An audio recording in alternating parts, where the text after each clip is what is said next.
வணக்கம்.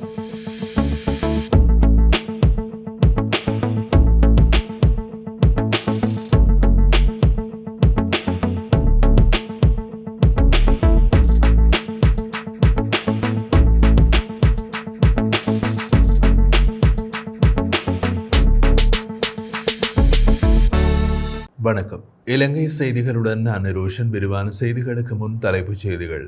அனுர ஆட்சிக்கு வந்தால் 4 டிரில்லியன் ரூபாய் பற்றாக்குறை ஏற்படும். ரணில் விக்ரமசிங்கே எச்சரிக்கை. பெருந்தோட்ட தொழிலாளர்களுக்கு காணி உரிமைகள் வழங்கப்படும் என ஜனாதிபதி வேட்பாளர் சஜித் பிரேமதாச அறிவிப்பு. அனுரவுக்கு தமிழ் மக்களுக்கு எதிராக துரோகங்களை மேற்கொண்ட சுமந்திரன் வக்காலத்து வாங்குவதாக அடக்குமுறைகளுக்கு எதிரான ஜனநாயக அமைப்பின் தலைவர் குற்றச்சாட்டு. முன்னாள் ஜனாதிபதி மஹிந்தவுக்கு உயிராபத்தை உண்டாக்க முயற்சிக்கப்படுவதாக நாடாளுமன்ற உறுப்பினர் திஸ்ஸ குட்டியாராச்சி தெரிவிப்பு. தொடர்வது விரிவான செய்திகள். அரசியலமைப்புக்கான 13வது திருத்தத்தை முழுமையாக நடைமுறைப்படுத்துவதன் ஊடாகவும் மாகாண சபை தேர்தல்களை விரைவாக நடத்தி மாகாண சபைகளை இயங்கச் செய்வதன் ஊடாகவும் நல்லிணக்கத்தை கட்டியெழுப்ப முடியும் என்று ஐக்கிய நாடுகள் மனித உரிமைகள் பேரவையில் இந்தியா நம்பிக்கை வெளியிட்டுள்ளது. ஐக்கிய நாடுகள் மனித உரிமைகள் பேரவையின் 57வது கூட்டத்தொடர் நேற்று திங்கட்கிழமை இலங்கை நேரப்படி பிற்பகல் 1:30 மணிக்கு பேரவையின் தலைவர் ஓமன் நிமர் தலைமையில் ஆரம்பமானது. இந்த கூட்டத்தொடரில் இலங்கை தொடர்பாக மனித உரிமைகள் பேரவையில் ஏற்கனவே நிறைவேற்றப்பட்ட இலங்கையில் நல்லிணக்கம், பொறுப்புக்கூறல் மற்றும் மனித உரிமைகளை மேம்படுத்தல் என்ற தலைப்பிலான 51 தீர்மானத்தில் உள்ளடக்கப்பட்ட அமலாக்கத்தில் அடையப்பட்டுள்ள முன்னேற்றம் மற்றும் நாட்டின் தற்போதைய மனித உரிமைகள் நிலவரம் என்பன தொடர்பில் ஐநாவின் மனித உரிமைகள் உயர்ஸ்தானிகர் வோல்கர் டர்க் உரையாற்றினார். அதனைத் தொடர்ந்து உயர்ஸ்தானிகரின் அறிக்கை தொடர்பில் பேரவையில் அங்கம் வகிக்கும் உறுப்பு நாடுகளின் பிரதிநிதிகள் உரையாற்றினர்.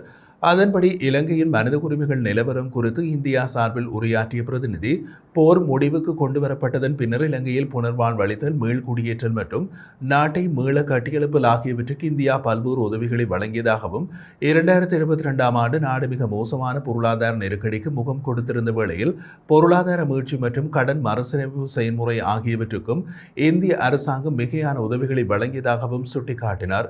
அதேபோன்று இலங்கையுடனான உறவை பொறுத்தமட்டில் தமிழ் மக்களுக்கான சமத்துவம், நீதி, சமாதானம் ஆகியவற்றுக்கும் மறுபுறம் இலங்கையின் இறையாண்மை, சுயாதீனத்துவம் ஆகியவற்றுக்கும் முன்னுரிமை அளித்து வருவதாக குறிப்பிட்ட இந்திய பிரதிநிதி, அரசியலமைப்புக்கான 13வது திருத்தத்தை முழுமையாக நடைமுறைப்படுத்துவதன் ஊடாகவும் மாகாண சபை தேர்தல்களை விரைவாக நடத்தி மாகாண சபைகளை இயங்கச் செய்வதன் ஊடாகவும் நல்லிணக்கத்தை கட்டியெழுப்ப முடியும் என்று நம்பிக்கை வெளியிட்டார். மேலும் அதற்குரிய நடவடிக்கைகளை இலங்கை அரசாங்கம் முன்னெடுக்க வேண்டும் என்று வலியுறுத்தியுள்ள அவர், எதிர்வரும் 21ஆம் தேதி இலங்கையில் நடைபெறவிருக்கும் ஜனாதிபதி தேர்தலுக்கும் அதற்கு பங்களிப்பு செய்யும் என்றும் நம்பிக்கை வெளியிட்டார். அனுரகுமார திசாநாயக்கவின் ஆட்சி வருமாக இருந்தால் அடுத்த ஆண்டு இலங்கையின் 4 டிரில்லியன் ரூபாய் பற்றாக்குறை ஏற்படும் என ஜனாதிபதி ரணில் விக்ரமசிங்கே தெரிவித்தார். ஹங்குரன்கத்தவில் நடைபெற்ற ரணிலால் இயலும் வெற்றி பேரணியில் கலந்து கொண்டு உரையாற்றும் போது அவர் இதனை தெரிவித்தார்.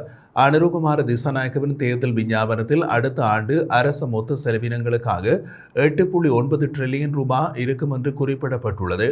வரி குறைப்பு உள்ளிட்ட ஒரே தடவையில் அமலாக்க முடியாத பல வாக்குறுதிகளை அவர் வழங்கியுள்ள நிலையில் அரசாங்கத்தின் மொத்த வருமானம் 4.9 டிரில்லியனாக குறைவடையும். மீதம் 4 டிரில்லியன் ரூபாவுக்கு பற்றாக்குறையே ஏற்படும். இதனால் ரூபாவின் பெறுமதி வீழ்ச்சியடைந்து நாட்டில் மீண்டும் வறுமையும் பொருளாதார சிக்கலும் உருவாகும். எனவே நடைமுறைக்கு பொருந்தாத போலியான வாக்குறுதிகளை வழங்கும் அனுரகுமார திசாநாயக்கவை நம்புவதால் பலனில்லை என்று அவர் தெரிவித்தார். இளைஞர் சமூகத்திற்காக பயிரிடப்படாத காணிகளை வழங்கி அவர்களை சிறு தேயிலை தோட்ட உரிமையாளர்களாக மாற்ற நடவடிக்கை எடுக்கப்படும் என எதிர்க்கட்சித் தலைவர் சஜித் பிரேமதாச தெரிவித்தார். கண்டியில் நேற்று இடம்பெற்ற மக்கள் சந்திப்பில் கலந்து கொண்டு கருத்து வெளியிட்ட போது அவர் இதனை குறிப்பிட்டுள்ளார். அதே நேரம் அனைத்து பெருந்தோட்ட தொழிலாளர்களுக்கும் காணிக்கான உரிமை வழங்கப்படும் என்றும் குறிப்பிட்டார். அனைத்து இடங்களிலும் வீடமைப்பு மற்றும் நகரமயமாக்கல் பிரச்சினை காணப்படுகிறது. எனவே முறையான அடிப்படையில் நீரில்லாத பிரதேசங்களுக்கு நீர் விநியோக திட்டங்கள் முன்னெடுக்கப்படும். வீடுகளை அமைக்கின்ற கம் உதாவ யுகத்தினை மீண்டும் உருவாக்குவோம். இந்த அரசாங்கமும் கோட்டாபய ராஜபக்ச ஜனாதிபதியின் காலத்திலும் மேற்கொள்ளப்பட்ட அக்கறையற்ற தீர்மானங்களால் வறுமை அதிகரித்துள்ளது. வறிய மக்கள் தொடர்ந்தும் நிவாரணங்களை எதிர்பார்ப்பதில்லை.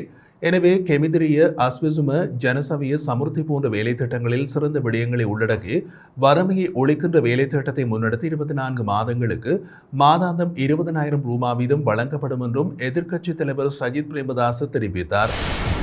வடக்கு மாகாண ஆளுநர் PSM சார்ல்ஸை ஐரோப்பிய ஒன்றியத்தின் தேர்தல் கண்காணிப்பு குழுவினர் சந்தித்து கலந்துரையாடியுள்ளனர். ஆளுநரின் யாழ்ப்பாணத்தில் உள்ள உத்தியோகபூர்வ இல்லத்தில் இந்த சந்திப்பு நடைபெற்றுள்ளது. ஜனாதிபதி தேர்தல் தொடர்பான வடக்கு மாகாணத்தின் கள நிலவரங்கள் குறித்து இதன்போது கலந்துரையாடப்பட்டுள்ளது. சுதந்திரமானதும் நீதியானதுமான தேர்தல் நடைபெற வேண்டும் என்பதே தமது எதிர்பார்ப்பு என்று ஆளுநர் இதன்போது குறிப்பிட்டுள்ளார். அமைதியான முறையில் தேர்தல் பிரச்சார நடவடிக்கைகள் முன்னெடுக்கப்படுவதாக தெரிவித்த ஆளுநர் மக்கள் வாக்களிப்பதன் முக்கியத்துவம் குறித்தும் ஐரோப்பிய ஒன்றியத்தின் தேர்தல் கண்காணிப்பு குழுவினரிடம் தெளிவுபடுத்தியுள்ளார். எதிர்வரும் ஜனாதிபதி தேர்தலில் போட்டியிடும் பிரதான வேட்பாளர்களது தேர்தல் விஞ்ஞாபனங்களை ஆராய்வதற்காக நியமிக்கப்பட்ட 6 பேர் கொண்ட இலங்கை தமிழரசுக் கட்சியின் குழு இன்று கூடுகின்றது. வவுனியாவில் இந்த கூட்டம் இடம்பெறும் என்றும் இலங்கை தமிழரசுக் கட்சியின் நாடாளுமன்ற உறுப்பினர் எம் ஏ சுமந்திரன் தெரிவித்தார். கட்சியின் தலைவர் மாவை சீனாத் ராஜா, நாடாளுமன்ற உறுப்பினர்களான சிவஞானம் ஸ்ரீதரன், எம் ஏ சுமந்திரன் உள்ளிட்ட 6 பேர் இந்த குழுவில் உள்ளடக்கப்பட்டுள்ளனர். இந்த குழு நியமிக்கப்பட்டதன் பின்னர் எந்த கலந்துரையாடலும் நடத்தப்பட்டிருக்கவில்லை என்றாலும் கடந்த 1ஆம் தேதி நடைபெற்ற செயற்குழு கூட்டத்தில் ஜனாதிபதி வேட்பாளர் சஜித் பிரேமதாசவை ஆதரிப்பதற்கும் தீர்மானிக்கப்பட்டது. இதனை அடுத்து மாவி சீனாத் ராஜா மற்றும் ஸ்ரீதரன் ஆகியோர் இந்த தீர்மானத்தை எதிர்த்து கருத்துக்களை வெளியிட்டிருந்தாலும் கட்சி மேற்கொண்டுள்ள தீர்மானத்தை நடைமுறைப்படுத்தும் பொறுப்பு தமக்கு இருக்கிறது என்று கட்சித் தலைவர் மாவை சீனாத் ராஜா அறிவித்திருந்தார். இந்த நிலையில் அடுத்த கூட்டங்களின் போது சஜித் பிரேமதாசவை ஆதரிக்க மேற்கொண்ட தீர்மானத்தை எவ்வாறு நடைமுறைப்படுத்துவது என்பது தொடர்பாக ஆராயப்படும் என்றும் சுமந்திரன் தெரிவித்தார். தமிழ் மக்களை கொன்றொழித்த ஜேவிபி அனுரவுக்கு தமிழ் மக்களுக்கு எதிராக துரோகங்களை மேற்கொண்ட சுமந்திரன் வக்காலத்து வாங்குகிறார் என்று அடக்குமுறைகளுக்கு எதிரான ஜனநாயக அமைப்பின் தலைவர் தம்பிராஜா குற்றம் சாட்டினார். நேற்றைய தினம் திங்கட்கிழமை யாழ்ப்பாணம் ஊடக அமையத்தில் இடம்பெற்றிருந்த ஊடகவியலாளர் சந்திப்பின் போது அவர் இவ்வாறு தெரிவித்தார்.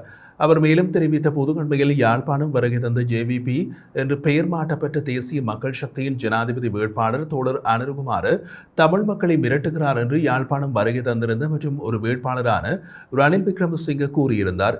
இருவரை பொறுத்தவரையிலும் பழைய வரலாறுகளை தேடி பார்த்தால் இருவரும் சார்ந்தவர்களும் தமிழ் மக்களுக்கு எதிராக செயல்பட்ட இனவாதிகள்.